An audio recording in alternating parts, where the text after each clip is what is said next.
ఇప్పుడు ఇన్ని ప్రాజెక్టులు కడుతున్నారు కదా, ఈ అన్ని కోట్లు కోట్లు కోట్లని కోట్లేనా అన్ని?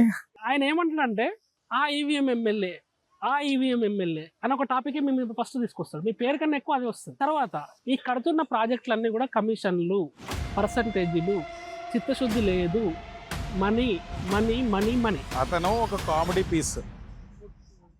గాల్లో నెగ్గినవాడు, కార్యకర్త కష్టం తెలియనివాడు, క్షేత్రస్థాయిలో ఎలా పనిచేయాలో అసలు అవగాహన లేనివాడు. అన్నిటికి మించి వారు నెగ్గితే ప్రజాస్వామ్యం, ఎదుటివారు నెగ్గితే ఈవీఎం.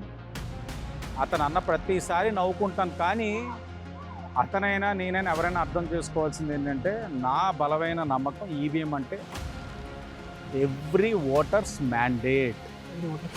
ఈవీఎం నాకు ఎవ్రీ ఓటర్ ఇచ్చిన మ్యాండేట్తో నెగ్గిన వాడిని. అంటే అతను అవమానించేది ఓటర్ని. నాకు ఓటేసిన 1,00,000 మంది ఓటర్ని అవమానిస్తున్నాడు. పచ్చకామలు వచ్చిన వాడికి లోకమంతా పచ్చగా ఉందన్నట్లు అతనికి అప్పుడు కమిషన్ కక్కుర్తిపడి చేసిన పనులు ఎదుటివాడు కూడా అదే చేస్తున్నాడేమో అని అనుకుంటున్నాడు. అవసరం లేదు. అన్నిట్లోని పారదర్శకంగా ప్రాజెక్ట్స్ నడుస్తూ ఉన్నాయి.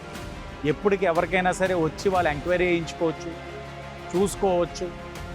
అన్నిటికీ మించి కూటమిలోనే నాయకత్వం ఏదైతే ఉందో చంద్రబాబు నాయుడు గారు కానీ పవన్ కళ్యాణ్ గారికి చాలా స్పష్టంగా ఉన్నాం.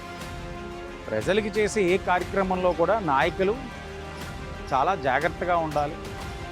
చేసే వ్యవహారాలను ఎక్కడ కూడా కూటమికి చెడ్డ పేరు రాకూడదన్న ఆలోచనతో పనిచేస్తున్నప్పుడు ఎవరు కూడా సాహసించరు అన్నది నా సంపూర్ణమైన నమ్మకం. అందులో క్రెడిబిలిటీ కలిగిన నాలాంటి కుటుంబ సభ్యులు చేయాల్సిన అవసరం కూడా లేదు. తను అనుకున్న పర్సంటేజ్ ఎక్కువ అడిగాడేమో, ఇంకా 25% అన్నది అందరికీ తెలిసింది.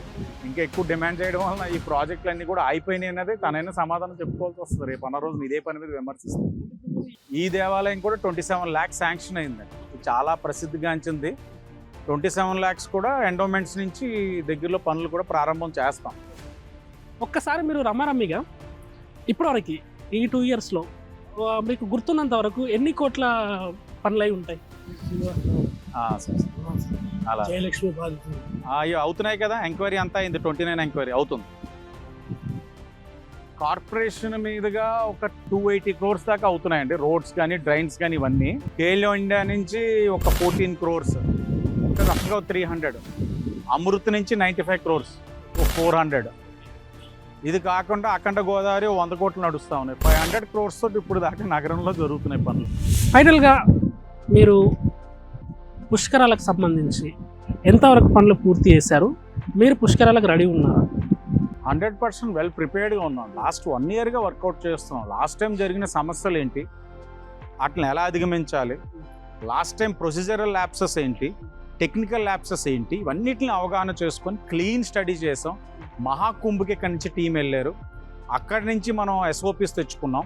అన్నిటిని అవగాహన చేసుకొని లాస్ట్ టైం జరిగిన తప్పిదాలు మరలా జరగకుండా ఉండే విధంగా, కోట్లాదిగా వచ్చే భక్తులకి ఎక్కడ కూడా అసౌకర్యం కలగకుండా రియల్ టైం మానిటరింగ్ సిస్టమ్ని తీసుకొచ్చి ఎక్కడికక్కడ ఏ ఘాట్లో ఎంతమంది ఉన్నారు, ఇంకా ఆ ఘాట్ ఎంతమందికి సహకరించగలుగుతుంది, ఒకవేళ అక్కడ ఘాట్ టైట్ అయితే వాళ్ళని ఇక్కడికి వెళ్ళనివ్వకుండా ఖాళీ ఉన్న ఘాట్కి పంపించే విధంగా ఎక్కడికక్కడ రియల్ టైం ట్రైన్స్ వచ్చే పరిస్థితి ఉందంటే ఇక్కడ ఆల్రెడీ టైట్ అయిపోయి ఉంటాయి. కొవ్వూరులో ఆపాలా, వేమగిరిలో ఆపాలా, వేమగిరి ఆపి ధవళేశ్వరం ఘాట్స్ పంపించాలా, లేకపోతే నిడదవోల్లో ఆపాలా, అంతా కూడా సెంట్రలైజ్ చేసుకొని చేసే హోంవర్క్ చేసాం. 100% ప్రీ ప్లాన్డ్గా ఉన్నాం.